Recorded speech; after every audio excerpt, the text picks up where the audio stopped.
2015 आरंभ होइथिबा प्रधानमंत्री मुद्रा योजना क्षुद्र उद्योगी को 10 लाख टंका पर्यंत क्रेडिट प्रदान करिबा एवं माइक्रो फाइनान्स इंस्टीट्यूशन पई नियंत्रक भाव में कार्य करिवार लक्ष्य रखिछि।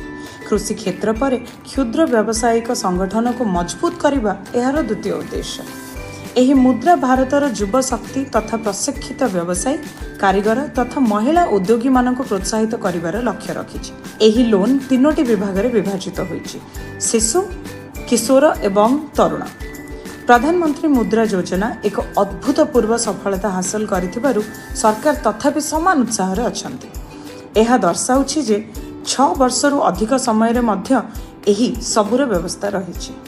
मुद्रार वर्तमान प्राधिकृत पुंजी हेउछि 10 बिलियन टंका एवं पेड अप पुंजी 7.5 बिलियन।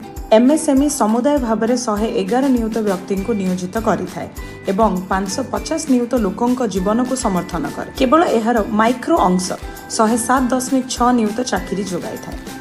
देशर अधिकांश 63.38 नियुत माइक्रो यूनिट अनुसूचित जाति, अनुसूचित जनजाति एवं अन्यान्य पछुआ वर्गर व्यक्तिंकर अटे।